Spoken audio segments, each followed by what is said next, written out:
Welcome everybody to our webinar. My name is Karen Johnston and I'm the chair of Stepping Out program. We acknowledge the traditional owners of the country on which we meet today, the Gadigal people of the Eora Nation, and pay our respects to their elders, past, present and emerging.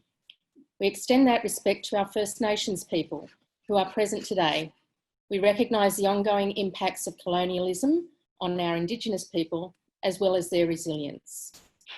It's a pleasure tonight to welcome our two special guest speakers. Julie Blyth will present for the first 15 minutes. Julie is a highly experienced consultant who works extensively with survivors of childhood sexual abuse, as well as responding to the trauma of violence and abuse. After Julie, we'll go directly to our next special guest. Rene Michele, a renowned public speaker, will present her inspiring personal story about surviving childhood sexual abuse. During the presentations, you'll be able to submit questions via the Q&A icon. We'll have some time after our guest speakers to address as many questions as possible. If anything discussed tonight raises issues for you, please contact Lifeline for immediate support, or you can contact Stepping Out during business hours. I'd like to welcome Julie to our webinar. Thanks, Julie.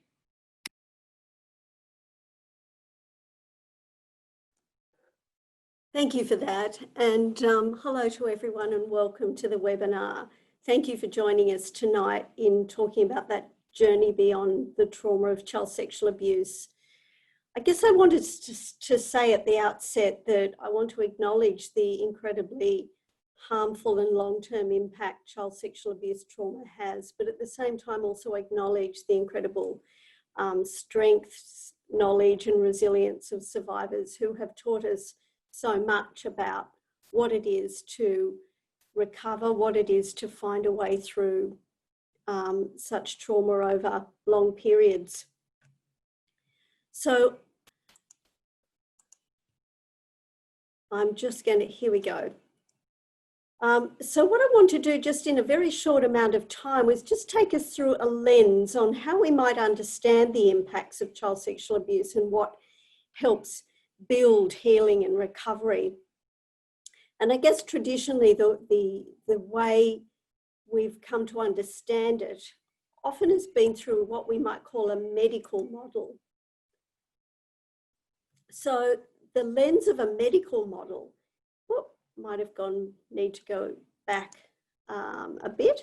Yeah, a medical model is very much a model that talks about language like healing, recovery, and treatments, some of that kind of language. And it's really helped us in a number of ways. If we can get to the next slide. It's very much about treating trauma. We talked about language such as post-traumatic stress and complex post-traumatic stress, and we talked about treatments like therapy and counselling, EMDR, medications and so forth. And I think the medical model has brought a level of understanding and a level of description for survivors' experience of trauma that resonates strongly with some of those PTSD concepts, particularly around traumatic memories, about the effects of hypervigilance and the struggles of being able to move beyond that. And some of that has also been helped by our understanding of, maybe a slide back, our understanding of the way the brain works. And in particular, our brains are both impacted by trauma hugely, and no wonder so many survivors talk about the fact that it's difficult to overcome some of the impacts, that it's hard for the past to become part of the past when it keeps intruding into the present. And it's hard to move on as much as one would like to. And so we've come to understand that trauma tends to get stuck inside our brains and re-experienced rather than remembered. But we also have come to understand that the brain is an incredibly resilient organ and it's capable of great repair And so we also know that the brain is sometimes what we call plastic, and that's able to change. And that's been a really important part of understanding that process in a medical model paradigm of how we might be able to overcome some of those impacts. So that's a kind of important lens for us to look at trauma, and gives legitimacy to, I think, to many survivors' experience of trauma. There's another lens in which we might also look at trauma, and that is a paradigm of what we might call loss and grief. And I know this is particularly resonates for people from different cultural groups, and certainly our Aboriginal brothers and sisters that we acknowledged in the start of this presentation. And many survivors will have resonance with that sense of loss, the loss of a safe and secure attachment, that loss of a right to have a safe and secure childhood, deprived of things that give you innocence and safety and well-being as a child. So lots of mourning and grief about loss of those things. But there's also loss in the current, in the present day, that loss of current well-being, that it's hard to often overcome the impacts of hypervigilance, of the impacts of depression and anxiety, the impacts of trying to find trusting and secure, safe relationships. And also the loss of what could have been had this not happened. What would my life have been like now? So there's a loss of a sense of the past, the present and the future at times for some survivors. And we must always acknowledge and honour what that has been like for many survivors. But we also know out of loss and grief come mourning and growing. And we must recognise those losses, we must honour them. We must also, though, know that as a community, that we truly and deeply hear survivor stories, that we are open to hearing those things. And there's also a recognition of one's resourcefulness, that out of such trauma comes a digging deep into the reservoir of resourcefulness that we all have within ourselves, that we can draw on, that children learn to draw on throughout the abuse periods of their lives. And with that also comes as a community recognition, support and justice. And I guess the biggest example of that has probably been in recent times, the Child Abuse Royal Commission, that as a community we were really forced into looking at this issue in a much broader context than individual impacts and trauma and treatment, but recognising that as a community we have denied, ignored, closed our eyes to and not responded to survivors. And at times we've re-traumatised survivors and made things a lot worse for them in how we have and haven't responded. And for healing to take place, there is a need also for community recognition, support and justice. So I want to draw our attention to a different view of trauma, a recognition that being abused is not just a mental health problem, it's actually a human rights violation, which impacts on mental health. And that is such an important paradigm for us to think about when we view the lens of child abuse trauma. It's not simply an individual misfortune, it is literally a public health problem of major proportions. And we saw that at the Child Abuse Royal Commission. We saw survivors coming forward by the thousands to tell their story, many of whom had never told their story before. And the Commission, representing the government and the people of Australia, stood shoulder to shoulder with survivors to say, we've not served survivors well, we've not responded in the way we should. And we have to take responsibility for this issue. to protect children in the future, but also to address the harm done to survivors. And I think that's a very important part of healing for survivors. They shouldn't have to bear the full responsibility of having to heal themselves when we as a community need to step up and take responsibility about why abuse happened to them in the first place and what we could be doing and should be doing to protect survivors and children in the future. So I wanted to just finish by talking about some of those healing pathways.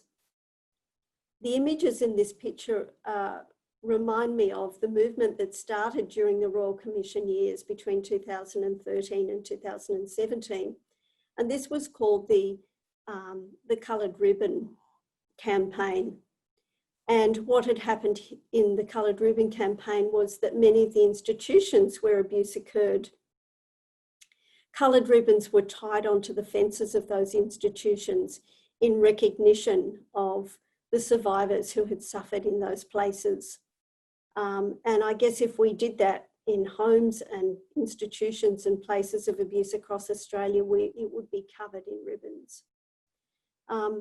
The bottom picture is a picture of one of the survivors at the national apology that occurred in 2018, where the Australian government apologised to survivors of child sexual assault, and a sculptured ribbon tree was made and put up in Canberra, where survivors can come and hang a ribbon on that tree in recognition of what they and others have suffered. So in closing, I just want to say something about those healing pathways. And the Coloured Ribbon campaign was an example of a community standing with survivors and recognising what had happened to them and taking some responsibility to give voice to their experience and their story, and that giving voice to the language of trauma to be heard, believed, valued, and for some justice to be given is a really important part that we have as a community in facilitating the healing of survivors. Additionally, that sense of safety, and I'm sure Rene will talk about that when she talks shortly, that need to experience safety, not only in your own body, but in your environment, in your relationships, in all aspects of life, and how important it is in that healing journey. And thirdly, about connection. Connection is so important in healing, and it's so much about that belonging. It's about having trust, meaningful relationships, meaningful life and opportunities, and an opportunity to giving back. Most survivors do not want to be seen as victims. They want to be acknowledged for what they've survived, and they want to be acknowledged for what they have not only done to survive, but thrive.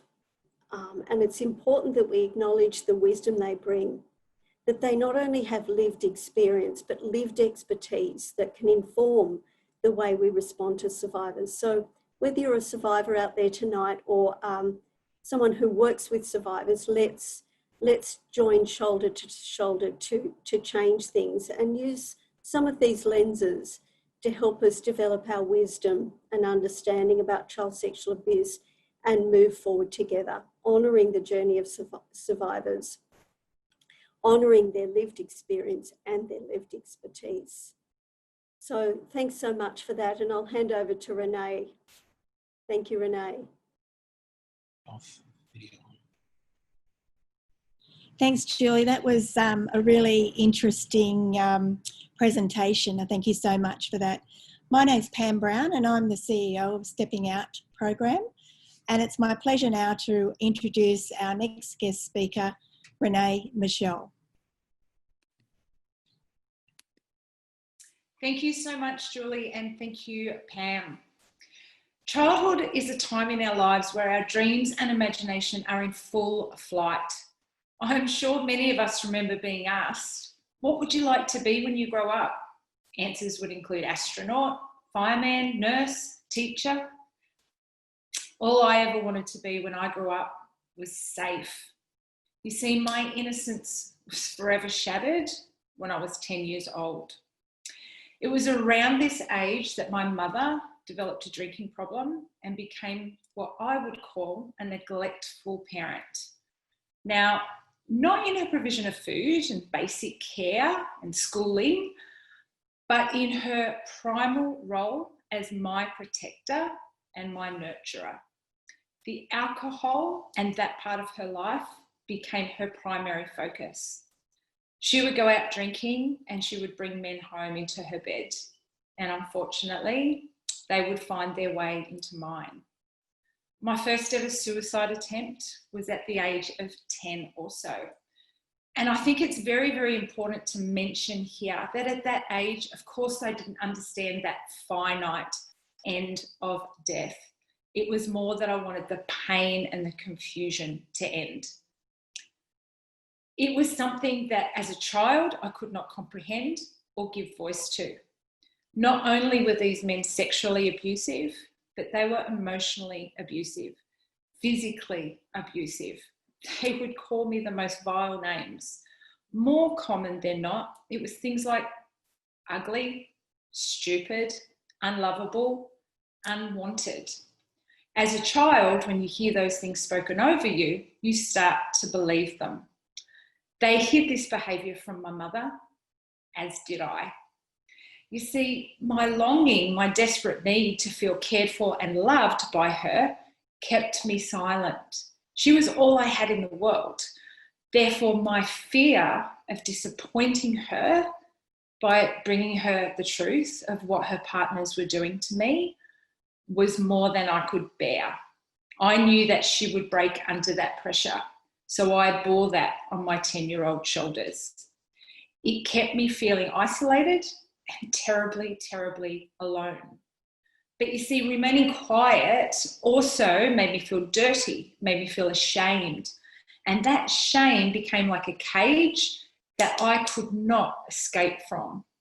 You see, my shame was so deep, so deeply hidden that I began to loathe myself. My reflection, my body, everything about myself I hated.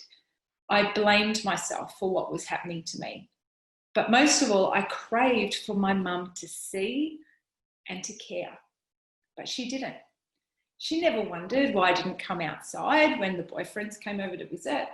She never wondered why all of a sudden my grades dropped or why I had these welts, red welts, just showing up on my face for no reason. And then at age 13, the last shred of naivety and innocence that I had was snatched away when a family friend raped me in my own bed twice. I stopped screaming and crying out for him to stop when he placed the pillow over my face. And that's when I began to freeze and disassociate. And this became a pattern of behaviour, a physical response that I had to any time that I felt threatened or that my life was at risk. I then began self-harming as a way to internalise the pain that I felt because I had no other way to cope. I would cut my skin, I'd punch myself in the face, and I began drinking very, very heavily. I would steal my mother's alcohol from her cupboard. I would top her vodka up with water and hope she didn't notice. And I began sneaking out most weekends to meet up with other young people who were in that same cycle. My high school years are a blur, and I ended up dropping out at age 16.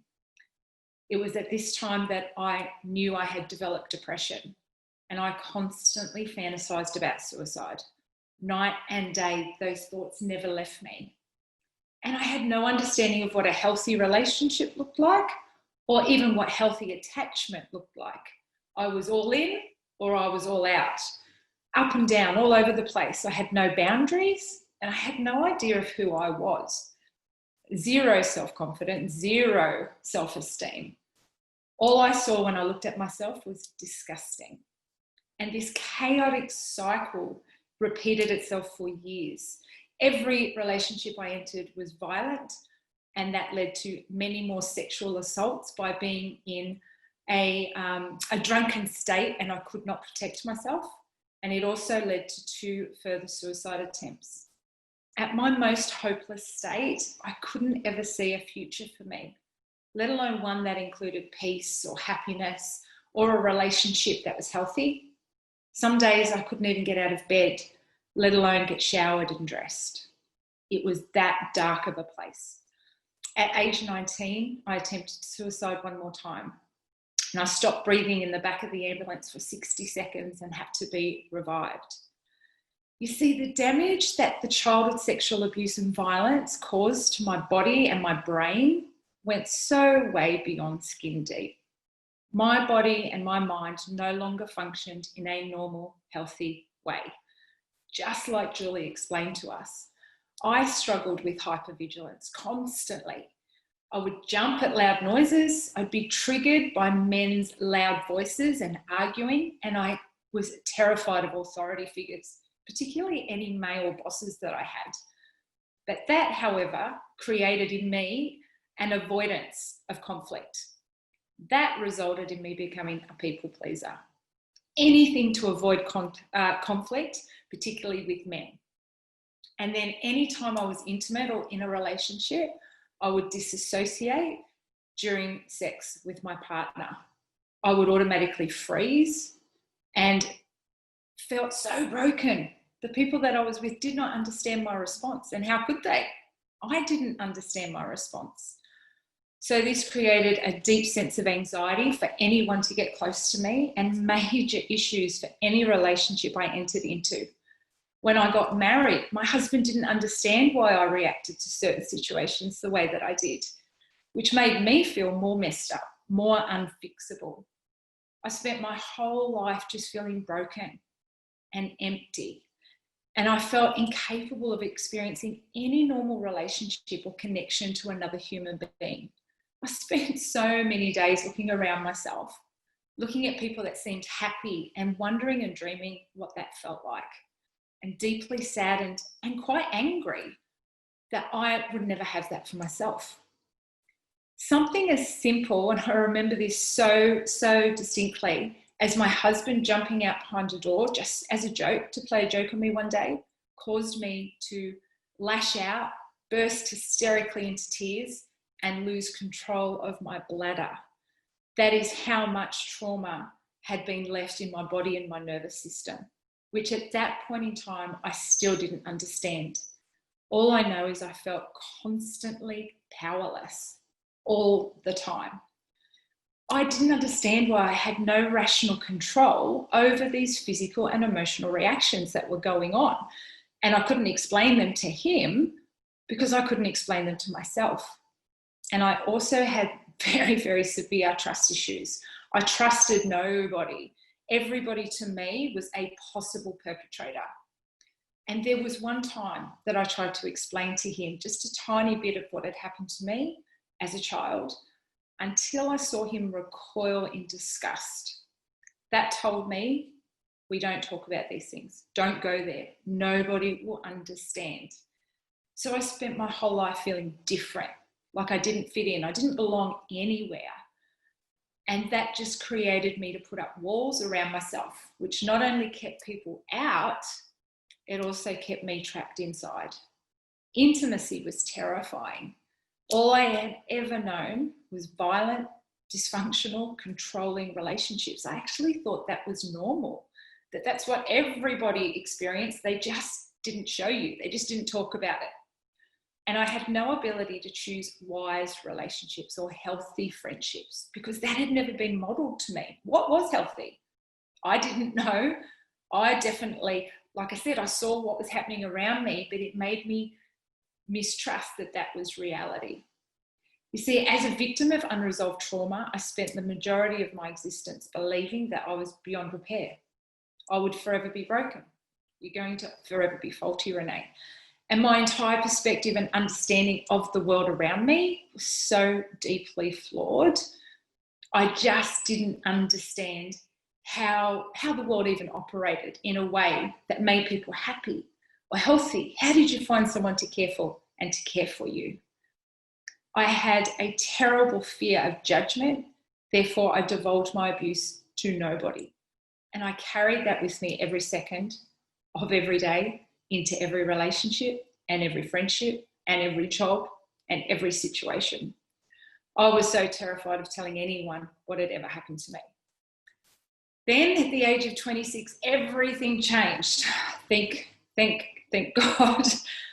But I had my baby girl. That's what happened to me. And I realised in that moment everything had to change. I realised there was no more time to just hope that things would work out, that I needed to take drastic measures to make sure that my daughter would never have the life that I had. So I was willing to do whatever it took to sort myself out and to get the help to process what I myself couldn't process on my own. I was willing to do anything to make that happen, as scary as that was for me. I was terrified. I had no idea how to do it or how long it would take, but the intention was there, the desire was there. So I went about trying to find people that could help me, to help me heal and to build a life for myself and my child that I knew she deserved. So I searched for people and places that were specialists in helping people. I sought out the refuge of a healthy local church. I found professionals that specialised in helping abuse victims process trauma. Then at age 36, as you do, I enrolled in university and thought I need to understand this for myself because I think that I want to help other people heal.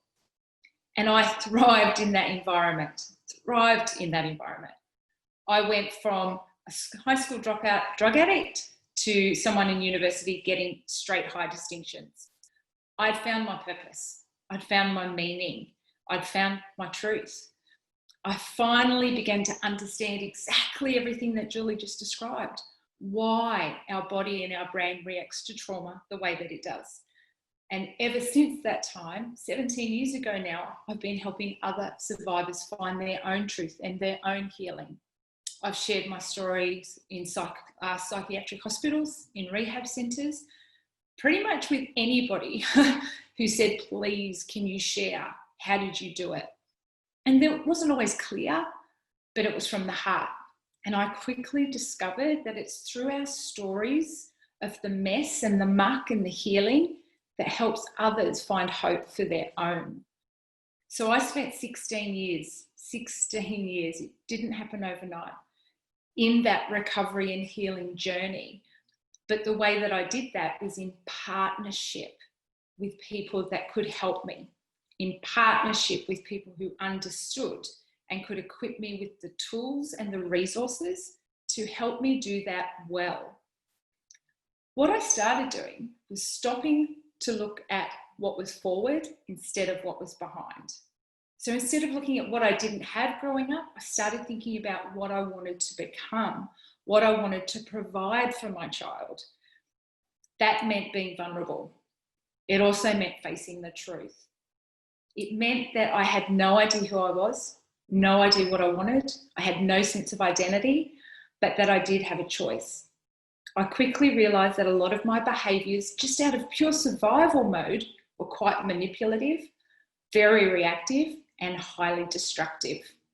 But like I said, as a means of survival, they had got me to that point. So I learned to embrace them, but I knew I had to change them.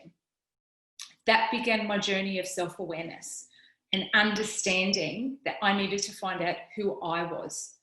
And that if I was to have any chance at overcoming my past, I needed to stop being a victim and learn how to become an overcomer. So I needed to change this. I needed to change the way that I thought, the way that I believed, the way that I looked at circumstances. And again, I couldn't do that on my own. It wasn't easy, and it took a level of trust that I had always been afraid to give to somebody. But again, like I said, I was willing to do whatever it took to make a life for me and my daughter that resembled nothing of what I'd been through as a child. So the turning point came for me, not only with the birth of my beautiful daughter, Cassidy, but in the belief that I could change my life. Belief was huge. Belief to me every day is still huge. Every day I have to get up and believe that if something's not working, that I have the power to change it, or at least find the help to help me do that for myself. And it all began with understanding the effects of complex trauma. of child sexual assault. I had to release the shame and self-loathing that I had carried with me my whole life. It wasn't mine to carry, and it's not yours to carry. I had to learn to confide in people that were able to help me understand what that pain meant and why it wasn't mine to carry and where that blame actually lied with my perpetrators, that wasn't me. You see, the shame kept me quiet. The shame keeps all of us isolated and trapped in a cycle that we will never get out of unless we displace that shame and say, no, I am enough. I am worthy of a good life. And that started when I began to share my experience and trust others with that. I had to break the stigma and the flawed beliefs that I had created for myself. Nobody else had done that for me. I had done that. I had to realize not only was I not to blame, but that I could have a future, that you can have a future, that I am lovable, you are lovable. I am smart as you are. I am strong as you are. We have to shine light on the truth that we are priceless individual human beings and that our life can be whatever it is. Ever what it is we want to make it is what it can be. I had to learn that by my body automatic freezing kept me alive in moments where I may not have survived. It was a life-changing discovery for me. And it only was able to happen because I was taught that. It actually legitimately set me free forever, not just for a moment, but right now up until today and for the rest of my future. And it can be the same for you. You see, the power that was taken away from me as a child and that was possibly taken away from you can be restored. We can take that power back. We can learn the tools and the strategies and the techniques to start rewiring our brain and healing ourselves from the inside out. One of the things I did was keeping a journal. I kept a journal of all my flawed beliefs and behaviours and actions, and I started to see patterns. That empowered me to then change those patterns. And I took those things to the people that were helping me. I learned to implement boundaries to keep myself safe. And that being assertive was actually part of life. Go figure. I never realised I could say no. I never realised I had a choice. I found my voice. And I speak out today and every other day to tell you that you have a voice and that it needs to be heard. Even if that's just between you and the person helping you heal, it needs to be heard. We have to change our belief system and the lies we've been telling ourselves all these years of, it's my fault, what did I do wrong? This is where I'd really love to turn my attention to stepping out. I'm so proud to be a part of this webinar because stepping out provides that support and those tools and those strategies to survivors of child sexual abuse. I only wish I had found them when I was on my own journey. So you can transform your life from victim to victory, but you need help to do so. You need help, someone to stand and walk alongside you, to equip you, to empower you with tools, to help you to become independent, to help you to become strong. You need to cling to the hope and the truth that you can do this, but that you don't have to do it alone. That is the biggest thing on my heart and my biggest message. You are not alone. You see, I desperately searched for help and support, and it was very fleeting back then. There was no campaigns, there was nobody talking about this, there was definitely no webinars like that we're a part of tonight. So please, if you're watching this and you know that you're still struggling, that you know you're still stuck and trapped and that you really desire help, please believe that we're here for you. Please believe that you do have a future and that it's bright and amazing.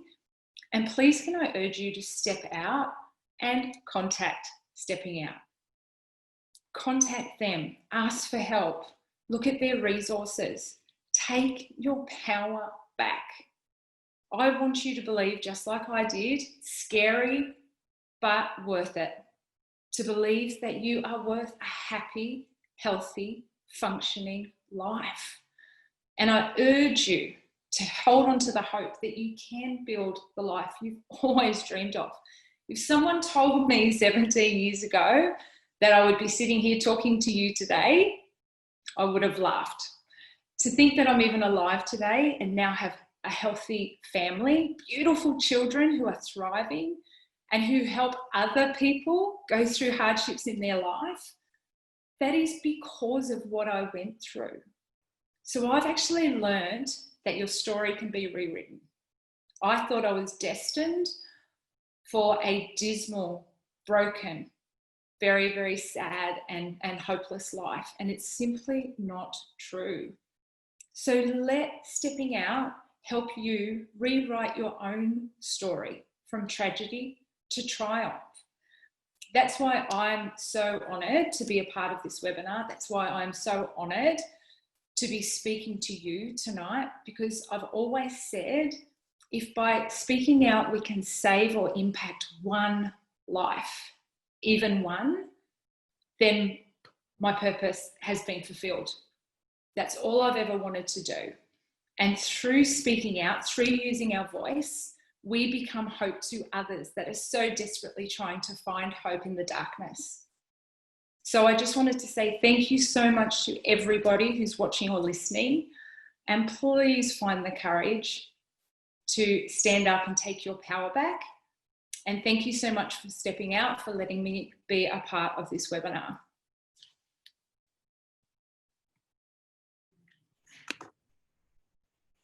Thanks, Rene. That was such an inspiring story. I feel quite moved myself, and thank you for sharing. Thank you for submitting your questions as well to the attendees. We've had several questions, and we're going to choose a few. Hopefully we can answer as many as possible. The first question I have is for Julie. So Julie's still online. So the question I have, Julie, is it's about protective factors. The question is, why do some people suffer more than most? Wow, that's a big question, isn't it? You know, I think there's a lot of factors that play into that. I think, why do some people suffer more than most? I think when abuse happens very early in your life and happens over a long period, and there's not some of those protective factors, such as others who've given you a different view of yourself, who've given you love or attention, or it could have been even a teacher who thought you were good at something. If you didn't have many of those people in your corner, you know, that makes it much harder to really do things on your own and thrive and strive. Sometimes also factors such as other things that happen to you, mental illness, losses, not having people who understand. And we saw at the Royal Commission, it was made much worse when people have a negative response or where you've been re-abused and re-traumatized. So many factors play into that about why it's much harder for some than others. But, you know, as Rene says, everyone's journey is a bit different, is quite different really, and honouring what you have done to survive, knowing what you've done to survive and having that valued is a really important part of that journey for everyone's recovery. It's very easy, I think, as survivors to compare yourself to others, to feel that how come other people could do it but I can't. But that's the nature of trauma. It takes away often your ability to just overcome things, because your brain has been wired for danger so strongly that unwiring that and changing the wiring is a long-term prospect. And, you know, being kind to yourself about that, how long it can take is an important part. And I guess we could talk about that for a long time, but I'll stop. Thanks, Julie. That's great. I have with me tonight one of the staff from Stepping Out, And we've had a question about what other services Stepping Out offers. So Melissa Holmes is going to answer that for us. Thanks, Pam. And okay, so Stepping Out is a specialist service. So thank you to Rene for recognising the importance of a specialist service in these issues. So we support childhood sexual abuse survivors to live in the community, however that looks. So it looks differently to everybody. For some people it might mean case management, it's advocacy, referrals, or NDIS, and for other people it's more about peer support. So at the moment we're really trying to address the social isolation that a lot of survivors go through, and we do that through weekly social inclusion groups, and very soon we'll be starting up workshops that will be helping people get a deeper understanding of CSA through psychoeducation and have all the benefits of peer support. So we do a lot, and we have a website, so if you need to know more you can look at the website. Thanks, Melissa, for that about Stepping Out. So I have a question now for Rene. So someone has asked, how has your childhood affected your parenting skills or abilities, positively or negatively? Yep, I love that question. It has not diminished at all my parenting capacities. Now, while I did have to learn how to parent, and I did that by surrounding myself, again, like I said, with people that I admired that were way beyond the journey, ahead in the journey that I was. And I learned from them, and I modeled their behavior, and I really took feedback on board, and I had to be kind to myself, which was very, very difficult to begin with because I have very high expectations of myself, and I've really had to work through that. But it has actually enhanced my ability to parent because it has made me very vigilant in how I've taught my children about body safety. It has made me very vigilant in being aware of predators and what dangers look like and red flags, and I've been able to teach it to my children through different stages of their life and age appropriately, of course. But part of the reason of being able to equip our children well is through education in age appropriate language and using resources that are at hand by having that open communication. And I'm really, really proud of the fact that I've always had that relationship with my children. And I know I couldn't have done that without my past. And so I'm very, very grateful now and very much embrace my past because it has helped me to be a very vigilant, caring, loving parent. And I think it's made me better because I was so aware of what I missed out on as a child, that it has made me very loving and very a real, I guess, nurturer, which is what I missed out on. So yeah, great question. Thanks, Rene. I have another question here for Julie. This question's about disclosure. So Julie, they'd like to know what difference does it make to have earlier disclosure? And how long do people normally wait to disclose their abuse? So the Royal Commission found that on average, it took people 25 years to disclose child sexual abuse. And it took men longer than women to disclose. So disclosure, though, I think is not so much an event, but a process. And I think right from a young age, children disclose in so many different ways. And Rene gave us examples of things like children calling out, screaming, just showing up by their behaviour. So children are always trying to find ways to disclose so that adults can pick up, even if they don't have the language, what's happened. But how it was responded to can be as impactful as the abuse itself. So where people have had a very negative or they've been disbelieved, re-abused, re-traumatized by the experience of disclosure, then the impacts are much greater. But where we're able to respond to people with belief, support. A woman that I've been working with recently said, you know, when I went and spoke with the police, she just understood and she just kept taking away the shame. And I think that's what we can do when we respond to disclosure in a believing and supporting way, that we help take away some of the shame that comes with, that goes hand in glove with abuse.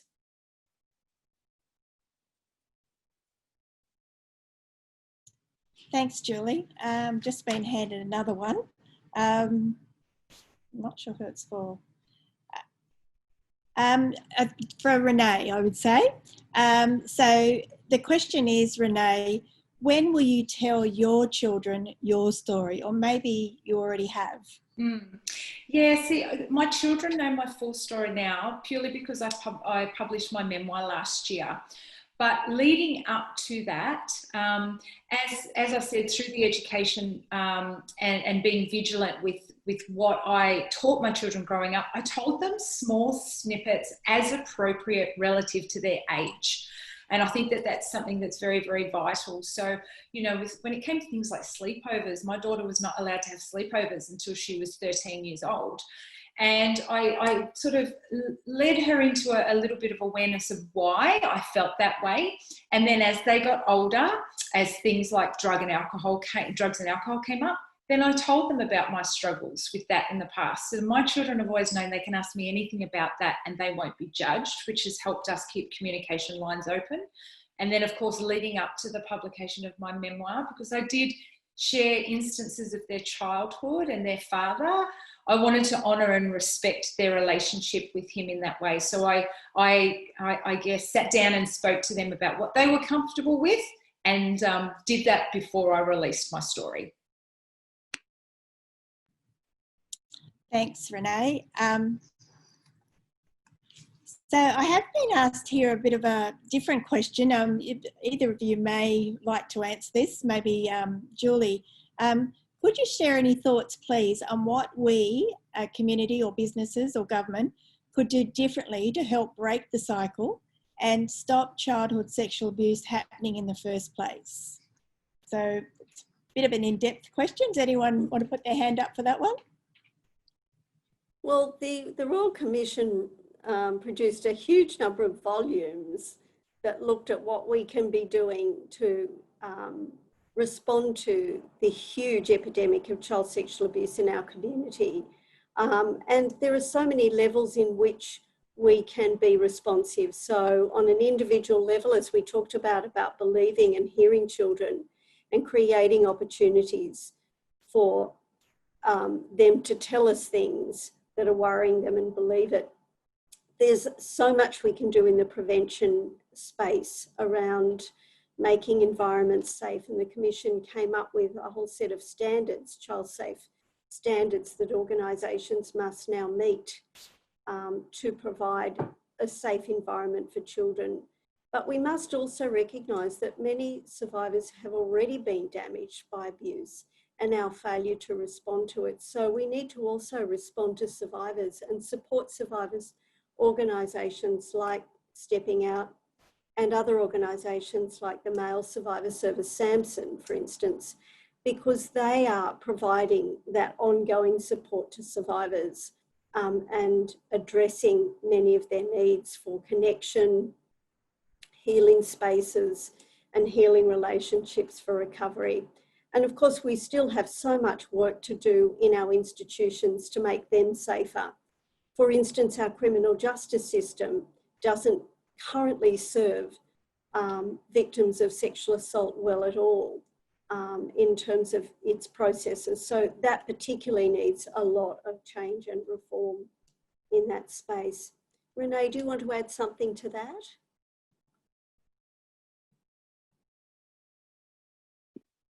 Yeah, look, I think you answered that so well, especially when we're talking about adequate support and intervention. I'm so passionate about intervention, early intervention. I've worked in residential care, I've worked in child protection, homelessness, and you know, every single time I hear stories and every time I think about my own, there's such a lack of early education. I know that we're talking about different you know, programs and stuff when we're talking in late primary and high school, but we really need to be teaching our little ones, you know, about this stuff and jumping in early, because I know as a child, my abuse started at 10, and there is no way that I even knew that this was really wrong. Now, it felt wrong, but these were people in authority. So I thought, well, they're adults, they know these things, and we're getting better. There's a lot more talking than there is now, but I think our education is very lacking. I think we really need to step up in that area, and obviously our services are very overwhelmed and under-resourced, both financially and in our budget allocations. And I think we have a lot of work to do in really better allocating funds to definitely child protection, child sexual assault, domestic violence. These are the areas that our government really needs to attend to quickly. Thanks, Julie and Rene, for that contribution. I certainly would endorse the Samson program as the male equivalent of the Stepping Out program, both excellent organisations. Just got one last question that we have time for Rene. Have you discussed your abuse with your mother? Yeah, look, I have. And obviously, again, with my book coming out, I wanted to, you know, I've worked very hard at forgiveness. It has been, and it's something that I did for myself. And this is not me advocating anybody else's journey. Like I said, I am the least judgmental person you will ever find, because we all have to walk out our own journey. And in that, I am still on a daily basis working through that with my mum. But unfortunately, she has not wanted to address that part of her life. She's also not wanted to address her own painful past that has brought out these things later in life in her, the way she parents and the way that she conducted herself through those years. And as we know, unresolved trauma and unprocessed trauma just leads to further pain and trauma, which is caused a lot of angst between our relationship. And while I'll say that we're civil, we're polite, we're able to speak to each other, it's very strained, and it has left me understanding that I can't have any expectations of her unless she's willing to deal with that side of herself. What I get is what I get, and that's why I have very strong boundaries and I protect myself and my children. So who knows, one day she may, but you know, she's on her own journey also. Thank you so much for everyone that contributed questions tonight. I hope we've managed to answer as many as possible. If we have any others, we can try and address them offline for you. If anything discussed tonight has raised any issues for you, please seek support through Lifeline, and or you can contact Stepping Out program during business hours. The numbers will be coming up on your screen, and stay there for a little while if you need support from those numbers. There they are. So I'd like to thank everybody for joining us tonight. In particular, I'd like to thank Julie and Rene for their wonderful contribution they made as speakers. And we look forward to hosting more webinars in the future. And we also look at how we can continue to support survivors of childhood sexual abuse. So I think the take-home message tonight is it's time to talk. So thank you and good night.